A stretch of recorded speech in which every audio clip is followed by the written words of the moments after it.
Shalom saudara, mari kita ikuti ibadah KPDP Minawerot 1 sebagai ibadah perdana dengan Kadim Pendeta Feni Masrita Grace Lumi STH. Selamat menyaksikan. Penuh sukacita kita semua boleh berkumpul di tempat ini dengan cuaca yang baik. Kita diperkenankan Tuhan boleh menikmati suasana persekutuan ibadah kepada Tuhan pula. Pasca pemilihan umum bangsa kita melalui pesta demokrasi yang sudah berlangsung sejak kemarin, tetapi prosesnya masih sedang berlangsung karena sampai saat ini termasuk teman-teman kita juga belum sempat datang karena ada yang minta izin, masih ada di TPS sedang menunggu penjemputan kotak-kotak suara. Jadi proses pemilihan belum usai, dan karena itu tentu kita tetap mengucap syukur kepada Allah Bapa kita di sorga yang telah menuntun bangsa ini boleh melewati tahap pertama dalam pesta demokrasi yang sudah berlangsung pada hari kemarin tanggal 14 Februari tahun 2024. Dan pada saat ini tentu secara pribadi dan terutama persekutuan KPDP, Komisi Pelayanan Doa dan Penginjilan sewilayah Minawerot 1, termasuk kita tuan rumah Jemaat Gemim Trivena Asar, KPDP Jemaat Gemim Trivena Asar. Tentu kita semua secara pribadi telah mengambil bagian khususnya dalam mendoakan bangsa kita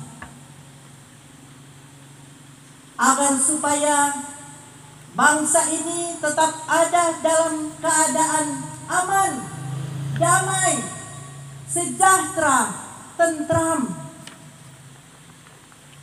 Semuanya karena kasih karunia Tuhan.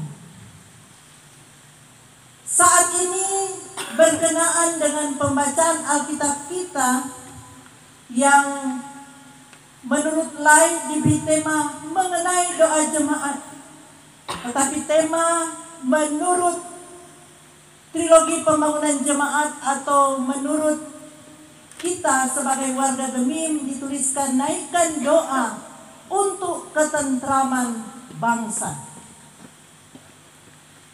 Berdasarkan surat Rasul Paulus yang pertama kepada Timotius, berarti ada 2 kali Rasul Paulus menuliskan surat penggembalaan kepada Timotius yang dikatakan oleh sang rasul sebagai anaknya yang sah di dalam iman. Siapakah Timotius itu? Timotius adalah tadi sudah dikatakan Rasul Paulus mengakui dia sebagai anaknya yang sah di dalam iman. Kalau kita membaca dalam kitab Kisah Para Rasul, dikatakan Timotius ini mempunyai seorang ayah dan ibu yang berlainan kepercayaan atau agama. Ibunya yang bernama Eunike itu dari bangsa Yahudi, sedangkan ayahnya dari bangsa atau berkewarganegaraan Yunani. Dan kita tahu dia mempunyai nenek yang bernama Lois. Rasul Paulus sungguh mengetahui akan iman orang tuanya, khususnya ibunya dan neneknya. Ibunya Eunike dan neneknya Louis. Rasul Paulus mengatakan mengingat iman dari ibunya yang tulus, yang begitu tulus. Iman dari neneknya Lois juga. Kedua orang tua ibu ini mewariskan iman kepada Timotius, sehingga dikatakan semenjak dari kecil Timotius sudah diajarkan akan pengajaran-pengajaran Alkitab. Dia bertumbuh dalam membaca dan merenungkan firman Tuhan. Sebagaimana kalau kita membaca kitab Timotius ini, kita akan menemukan ungkapan Paulus demikian. Dan Paulus mempercayakan tugas pelayanan kepada jemaat perdana untuk dia jaga, untuk dia memberitakan Injil, agar supaya banyak orang boleh mengenal kebenaran. Kebenaran berdasarkan Injil yang juga diberitakan oleh Rasul Paulus. Memang Rasul Paulus mengatakan kepada Timotius, awalnya dia menyampaikan kepada Timotius bagaimana menghadapi para pengajar sesat. Dan kemudian Paulus menyampaikan dalam pasal 2 ini bagaimana juga sang anaknya yang sah di dalam iman, yaitu Timotius, itu mendoakan semua orang. Pertama-tama diawali dengan doa hubungan dengan Tuhan. Secara pribadi dia harus menaikkan doa syafaat. Ini nasihat Rasul Paulus, tentu dalam rangka agar supaya Injil itu boleh mendarat secara baik kepada orang-orang yang mendengar pemberitaannya. Menjaga keberimanan jemaat mula-mula agar supaya mereka tetap dalam pengajaran yang sehat, atau agar supaya mereka tetap dalam iman kepercayaan yang teguh kepada Tuhan Yesus Kristus sebagai Tuhan dan Juru Selamat. Ayat-ayat awal Paulus mengatakan, pertama-tama aku menasihatkan, naikkanlah permohonan, doa syafaat, dan ucapan syukur untuk semua orang, untuk raja-raja dan untuk semua pembesar, agar kita dapat hidup tenang dan tentram dalam segala kesalehan dan kehormatan. Jadi di sini sang rasul menasehatkan kepada anaknya yang sah di dalam iman, yaitu Timotius, untuk dia senantiasa menaikkan doa kepada Allah Bapa di sorga untuk semua orang. Doa syafaat artinya berdoa untuk semua orang, termasuk para raja, para pembesar. Karena dalam bagian Alkitab, dalam kitab Perjanjian Lama juga dikatakan kesejahteraan kota adalah kesejahteraanmu juga, maka berdoalah untuk kota itu, sebab kesejahteraan kota di mana engkau ada adalah kesejahteraanmu juga.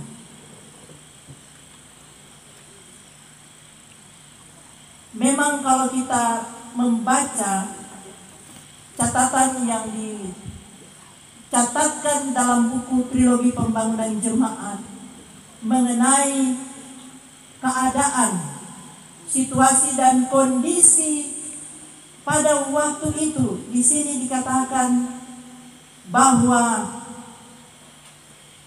Timotius yang pada waktu itu menerima nasihat dari sang rasul. Kitab 1 Timotius ini ditulis pada tahun 65 Masehi.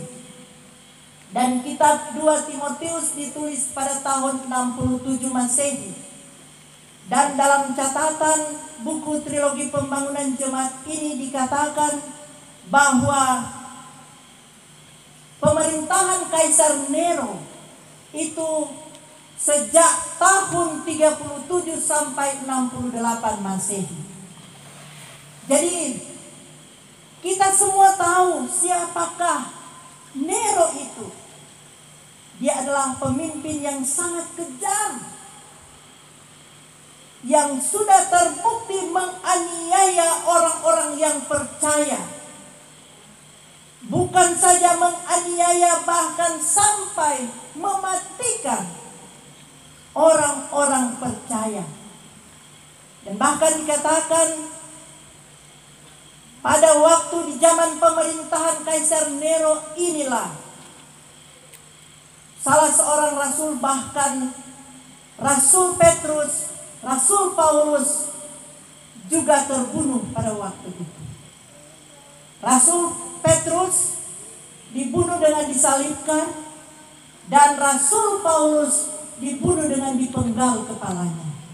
Sungguh sangat mengerikan di zaman pemerintahan Nero ini. Itu kalau kita memperhatikan catatan di dalam 2 Timotius 4 ayat 6, ini memang Rasul Paulus sudah mengatakan pada waktu dia menuliskan surat ini kepada Timotius, dia katakan ayat 6, mengenai diriku, darahku sudah mulai dicurahkan sebagai persembahan dan saat kematianku sudah dekat. Jadi Rasul Paulus sudah tahu pada waktu dia menuliskan surat ini bahwa dia sudah hampir mendekat ajalnya. Karena di saat pemerintahan Nero di Roma pada waktu itu, betapa keji, betapa jahatnya. Sehingga dalam pembacaan ini Rasul Paulus mengatakan, menasihatkan kepada Timotius agar supaya menaikkan doa, mendoakan raja-raja, mendoakan semua pembesar, agar kita dapat hidup tenang dan tentram dalam segala kesalehan dan kehormatan. Kita perhatikan di sini kata kesalehan. Kesalehan itu sama dengan hidup dalam kesucian, hidup tanpa cacat celah. Kalau kita memperhatikan dalam Mazmur 119, di sana dikatakan, berbahagialah orang yang hidup dengan tidak bercelah lakunya, yang senantiasa memperhatikan Taurat-Taurat Tuhan. Jadi kebahagiaan dalam catatan Mazmur 119 adalah ketika kita hidup tanpa cacat celah, ketika kita hidup senantiasa berjuang untuk melawan dosa, hidup tidak berdosa, hidup dalam kesalehan dan kehormatan. Tentu kalau kita hidup di dalam kesalehan, hidup dalam kehormatan, atau hidup dalam kesalehan, pasti kita hidup dalam kehormatan di hadapan Tuhan. Karena bagian Alkitab lain juga mengatakan, doa orang benar sangat besar kuasanya. Orang benar dibenarkan oleh kuasa darah Yesus, karena tidak ada seorang pun yang dapat membenarkan diri di hadapan Allah selain daripada kasih karunia Allah yang sudah membenarkan dia. Tetapi dihubungkan dengan kehidupan dalam kesalehan ini, berarti kita yang sudah dibenarkan, tentu kita harus hidup dalam kebenaran itu, hidup dalam kesalehan, hidup melawan dosa, hidup menyangkal segala keinginan daging. hidup tanpa cacat celah. Kalau kita merenungkan, sebetulnya ya di dunia ini ada kategori-kategori kehidupan orang-orang. Ada orang-orang yang belum mengenal kebenaran atau mungkin juga sudah, tetapi mereka masih ada pada kehidupan yang sesuai dengan keinginan dunia ini. Bahkan hidup dalam kejahatan seperti yang dilakukan dan dipraktekkan oleh Kaisar Nero. Kemudian ada orang-orang yang dia tidak hidup dalam kejahatan, tetapi dia hidup dalam segala kebaikan. Dia hidup dalam segala kebaikan. Hidup melaksanakan Taurat Tuhan, kebaikan, bermoral baik, hidup di dalam kebaikan berlawanan dengan kejahatan. Itu juga ada orang-orang ateis yang hidup dalam kebaikan seperti itu, tetapi mereka tidak percaya akan adanya Tuhan. Dan orang-orang yang dikategorikan sebagai orang-orang kita sebagai pengikut-pengikut Kristus, orang-orang Kristen yang bukan saja hanya hidup dalam kebaikan, bermoral baik, dan mempraktikkan segenap hukum Taurat, tetapi lebih daripada itu, kita hidup memperkarakan segala sesuatu untuk berkenan kepada Tuhan. Jadi lebih lagi ke arah yang Tuhan kehendaki, karena baik menurut manusia belum tentu baik menurut Tuhan. Sebagaimana tadi dikatakan, ada orang-orang juga yang tidak percaya, tetapi mereka juga memperagakan kehidupan yang baik, tidak menjahati orang, mengasihi orang, memperlakukan orang dengan sopan. Mereka baik-baik.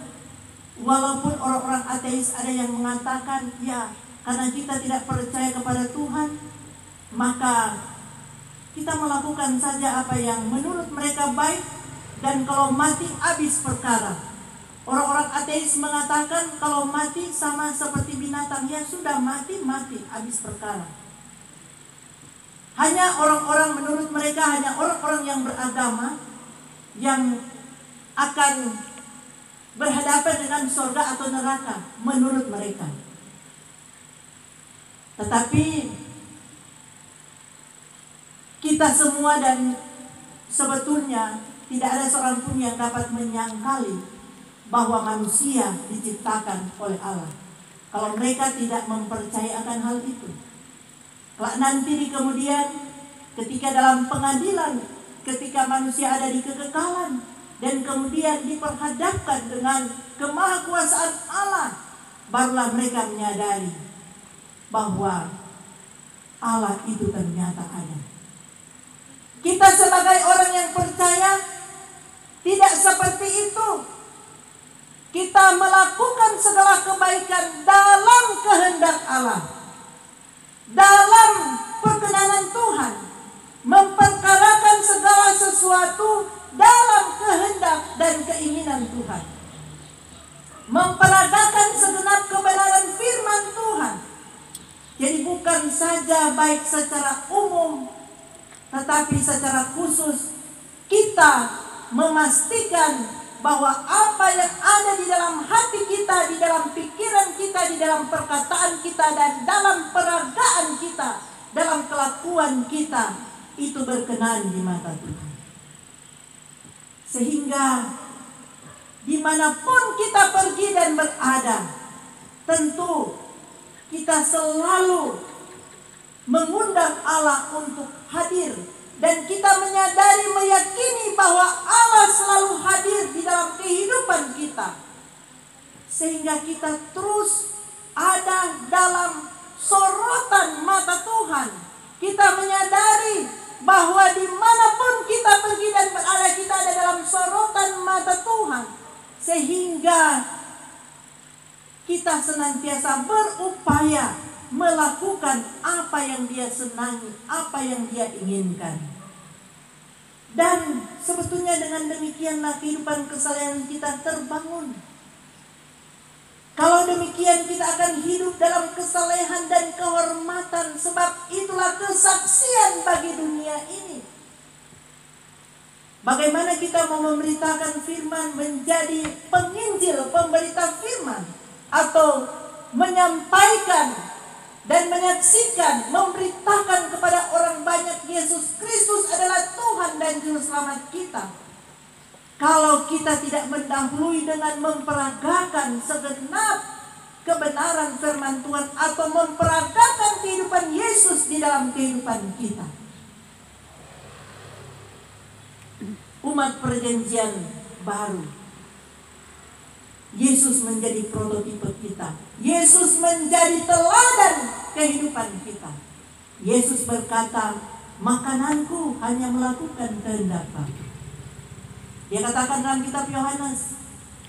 Dan ketika Dia boleh menyelesaikan tugas keselamatan bagi seisi dunia ini, maka Dia mengangkut semua dosa seisi dunia di kayu salib. Jadi dosa seisi dunia Dia angkut di kayu salib. Bersama-sama dengan dirinya sendiri, dosa itu dipakukan di kayu salib. Sehingga kita menerima keampunan dan keselamatan. Dosa seisi dunia Dia pakukan di kayu salib. Yesus memang berhadapan dengan dosa original, dosa asli. Kalau kita berhadapan dengan dosa personil, dosa pribadi, jangan membunuh, jangan berzina, jangan berdusta, dan seterusnya. Tetapi Yesus diperhadapkan dengan dosa asli, dosa asal. Sehingga ketika Dia sanggup menyelesaikan tugas keselamatan dengan memakukan dosa-dosa dunia ini, mengangkutnya di bawah ke kayu salib, menyatakan dosa itu sudah berakhir. Dosa itu sudah selesai di kayu salib. Tetapi Dia harus berkorban karena dirinya sendiri yang tersalib, yang dijadikan dosa karena kita semua umat yang berdosa. Karena itu kita dibenarkan. Dan ada alasan bagi kita untuk membangun kehidupan keberimanan dan kesalehan kita. Sehingga tentu setiap doa yang kita panjatkan itu senantiasa selaras, sekeinginan, sepikiran, seperasaan dengan Kristus. Dan kita yakin doa seperti itulah yang dijawab oleh Tuhan. Doa bukan sekedar kita menyampaikan permohonan-permohonan untuk memenuhkan segala kedagingan kita, keinginan-keinginan kita. Bahkan kita sebagai umat yang percaya dan yang hidup dalam kasih karunia Tuhan, torang so tahu bahwa kalau kita memohonkan sesuatu itu senantiasa harus sesuai dengan apa yang Tuhan kehendaki bagi kita, bukan sesuai dengan apa yang kita mau. Sehingga kalau saya secara pribadi berdoa, kalau ada rencana-rencana yang saya mau lakukan, saya selalu bilang, Tuhan, apabila Engkau berkenan, karena saya tidak mau mendahului langkah Tuhan. Saya harus tetap berada di belakang Tuhan dan melihat jejak-jejak Tuhan, dan saya harus mengikuti jejak-jejak kaki Tuhan. Termasuk ketika berdoa. Kalau Engkau berkenan, saya mau buat ini, saya mau buat itu Tuhan. Karena segala sesuatu yang saya mau lakukan, saya ingin supaya semuanya itu hanya untuk hormat dan kemuliaan nama Tuhan. Sekalipun kadangkala hati ini menangis. Karena apa? Karena mau melawan tuh keinginan daging. Di satu pihak ada keinginan-keinginan yang mendesak. Dan kadangkala itu hanya sambil berdoa, sambil meneteskan air mata. Sambil berdoa, sambil meneteskan air mata. Takutnya nanti apa yang saya katakan itu sesungguhnya memaksakan kehendak saya kepada Tuhan. Jadi kadang sambil berdoa, tapi air mata itu deras mengalir. Karena Tuhan mengetahui bahwa sesungguhnya ada sesuatu yang sebetulnya mendesak untuk Tuhan jawab. Tetapi di satu pihak, mulut ini senantiasanya mengatakan, Tuhan, biarlah hanya apa yang Engkau kehendaki. Saya takut melangkahi dan mendahului Tuhan.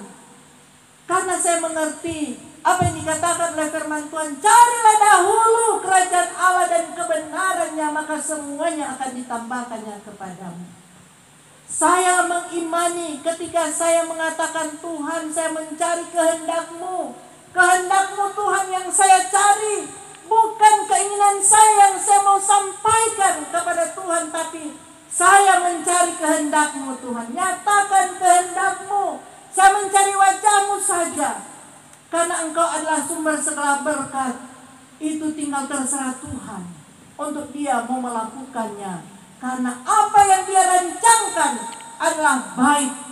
Saya mengamini apa yang Tuhan rancangkan melebihi apa yang saya pikirkan, apa yang saya gumuli, itu melebihi segalanya. Sehingga yang ada hanyalah berupaya untuk hidup di dalam kesalehan, melawan dosa, melawan menyangkal keinginan-keinginan kedagingan. Berupaya untuk hidup dalam kesalehan, kekudusan tanpa cacat celah. Karena dengan demikian mempercayai bahwa mata Tuhan tertuju kepada orang-orang yang mau hidup di dalam kesalehan.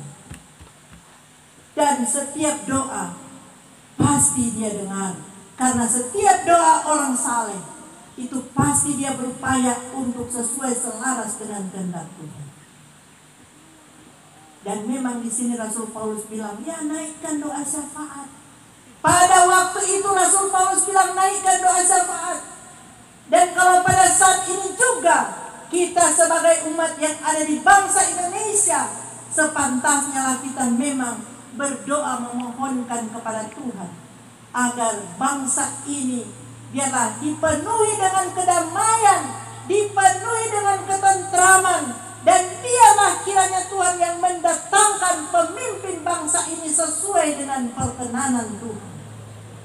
Apapun, siapapun dia, yang penting sudah berdoa sesuai dengan kehendak keinginan Tuhan.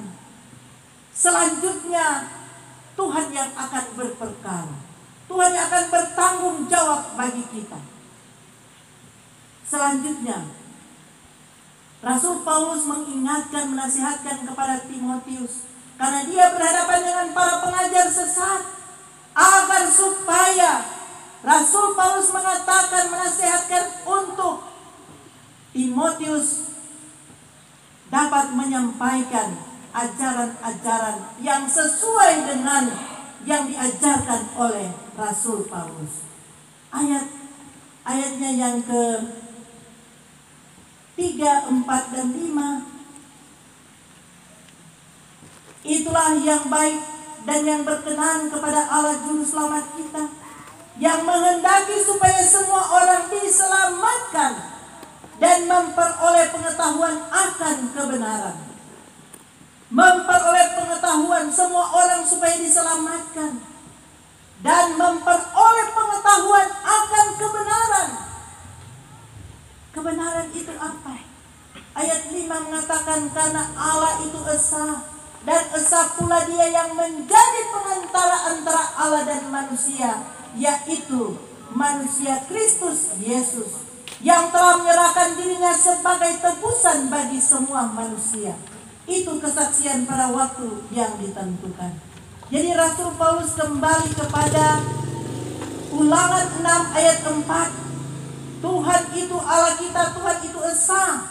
Kalau dalam bahasa asli dikatakan Shema Israel, Yahweh Elohim, Yahweh Ehad.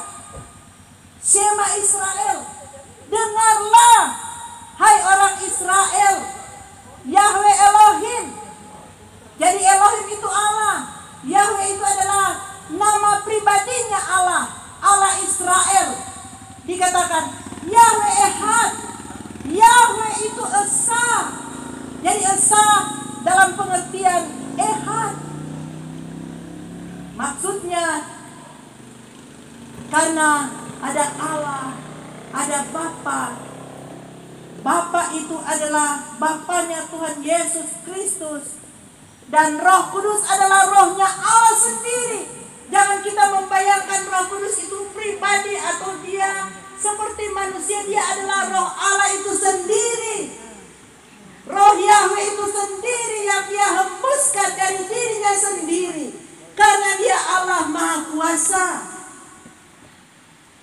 Bahkan di dalam Alkitab ini, di dalam kitab Timotius ini, Paulus katakan kepada Timotius, karena Allah Elohim Yahweh itu dia ada bersemayam di tempat yang tak terhampiri. Coba kita membaca, ada ditulis dalam kitab Timotius ini, dia bersemayam di tempat yang tak terhampiri. Bahkan kita pun tidak dapat melihat dia, tetapi ia menyatakan dirinya melalui Yesus Kristus, karena dia adalah anak tunggal Bapa. Dia menyatakan dirinya melalui Yesus Kristus. Dia Allah yang tak terhampiri, ada di tempat bersemayam, di tempat yang tak terhampiri, di terang yang tak terhampiri. Dia tak kelihatan, tetapi yang kelihatan adalah putra tunggalnya, yaitu Tuhan Yesus Kristus, di mana dia menyatakan kuasanya. Karena itu Yesus Kristus dikatakan sebagai kepala kerajaan Allah. Ketika dia bangkit, dia dilantik menjadi kepala kerajaan Allah.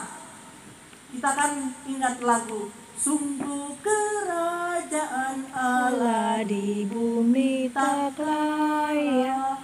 Yesus yang bangkit dilantik menjadi kepala, dan seterusnya. Jadi dia menjadi kepala kerajaan Allah karena Allah yang telah memberikan kuasa dan kepercayaan mengepalai kerajaan Allah di bumi sampai di surga. Ini ajaran-ajaran yang harus disampaikan kepada jemaat mula-mula dan bahkan kepada kita semua. Dan yang paling penting di sini adalah ketika kita mengetahui bahwa apa yang Tuhan Yesus sudah kerjakan bagi kita, Allah kerjakan melalui Tuhan Yesus Kristus, di mana kita sudah diselamatkan, dan agar supaya banyak orang boleh mempercayai Dia melalui keberadaan kita, kesalehan kita. Karena mungkin kita tidak bisa pergi ke tempat-tempat yang terpencil memberitakan Injil kepada mereka semua yang ada di tempat-tempat yang terpencil yang belum mengenal Injil. Tetapi kita diingatkan untuk hidup dalam kesalehan, khususnya agar supaya orang-orang yang ada di sekitar kita boleh melihat kehidupan Kristus di dalam kehidupan kita, sehingga tentu mereka bisa tertarik mencari tahu akan kebenaran yang dia percayai, akan kebenaran yang dia anut, yang dia imani. Ternyata dia hidup dalam kepercayaan kepada Yesus Kristus.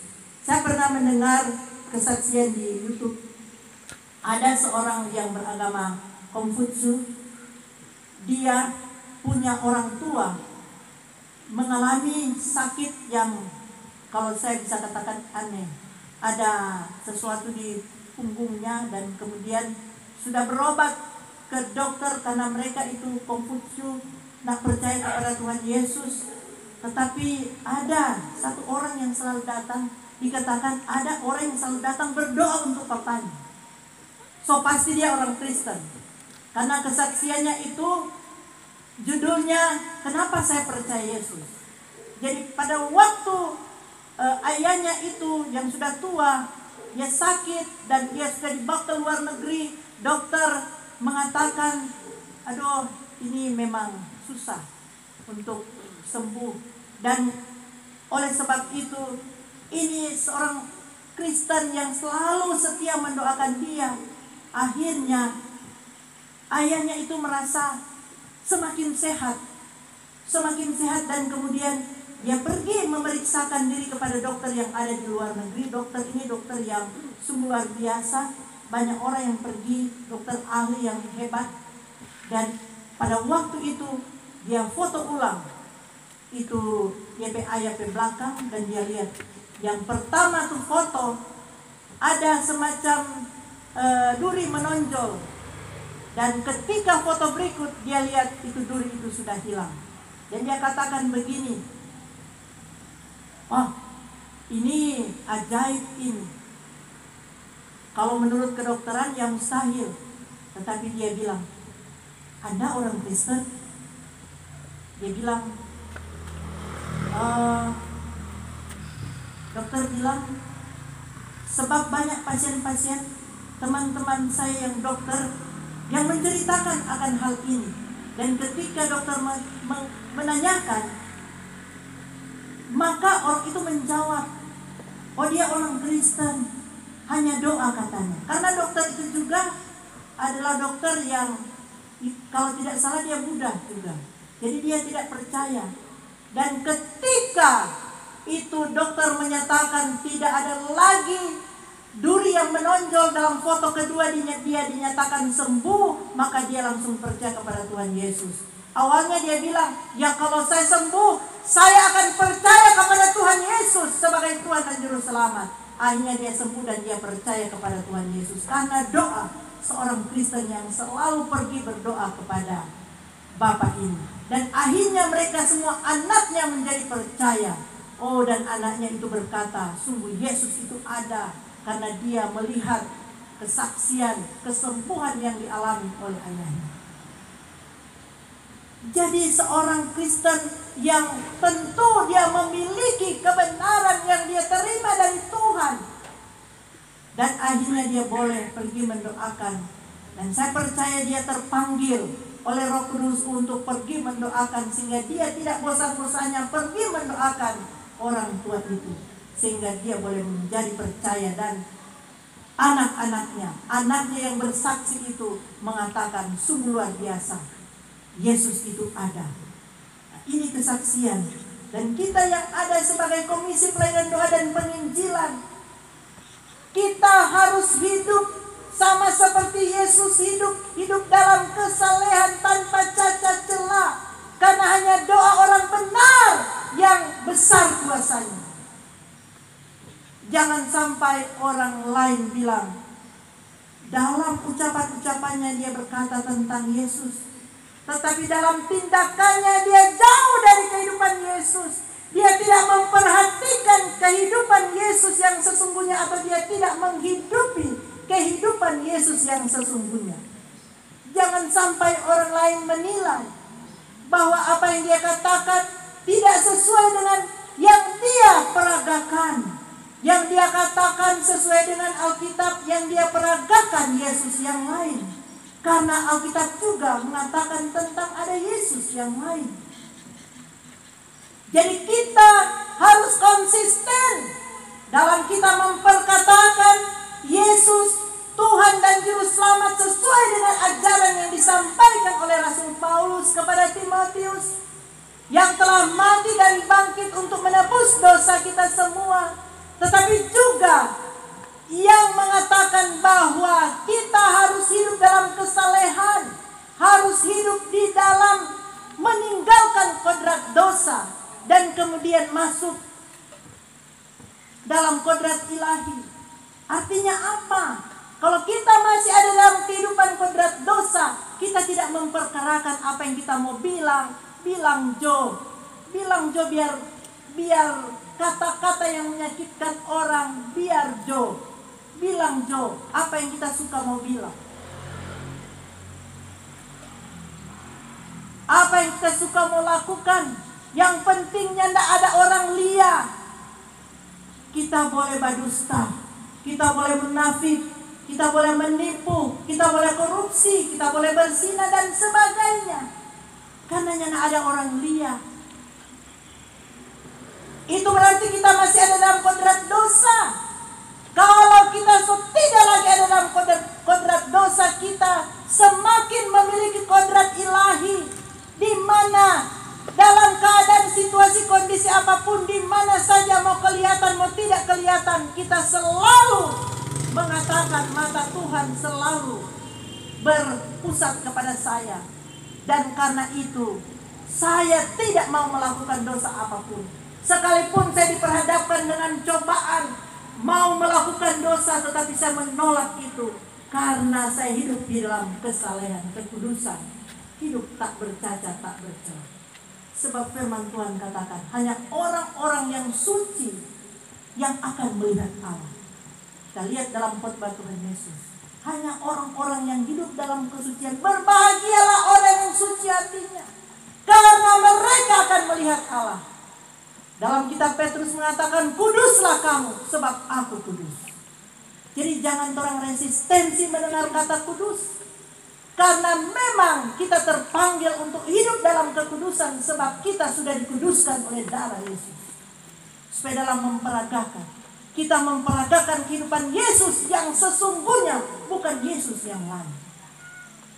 Demikianlah kiranya kebenaran firman Tuhan ini, supaya doa-doa kita, doa syafaat kita bagi bangsa ini, doa syafaat kita bagi banyak orang, bagi keluarga kita, bagi siapa saja yang kita ditaruh beban oleh Allah untuk mendoakan. Kita di jemaat ini, di jemaat Gemim Trivena ke Asar, di seluruh wilayah Minawerot 1, jemaat masing-masing yang datang, kita mendoakan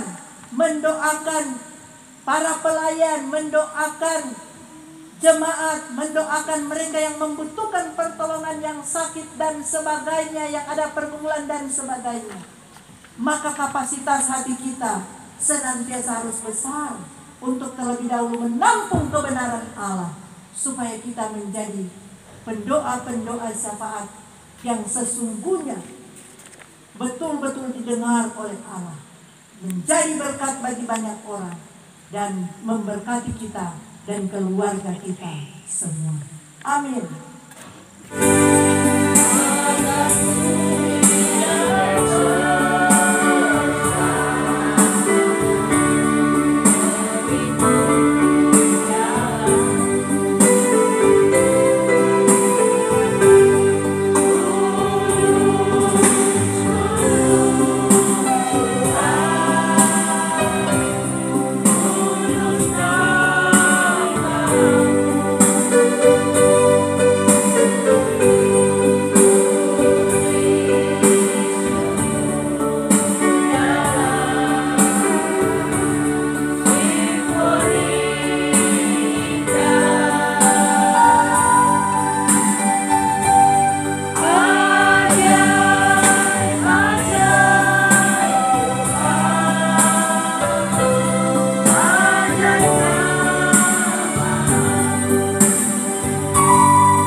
Dan memberi saudara-saudara kasih karunia. Tuhan menghadapkan wajahnya kepada saudara-saudara dan memberi saudara-saudara damai sejahtera. Sampai melahirkan anak-anak saya itu divonis dokter hipertensi. Sehingga ada seorang dokter namanya Dokter Rumandi. Dia katakan waktu saya kontrol, dia bilang mesti minum obat seumur hidup. Karena memang 3 kali melahirkan selalu hipertensi. Dan kemudian pada waktu awal-awal saya mengikuti, tetapi hanya sebentar saja, dan sampai hari ini saya tidak pernah minum obat hipertensi. Yang saya lakukan adalah saya berpikir begini, itu penyakit darah tinggi, itu juga sebetulnya bagaimana saya mengelola pikiran saya, kemudian bagaimana saya mengatur pola makan saya, dan mengelola pikiran supaya tenang dan damai. Saya lebih mendekatkan diri kepada Tuhan.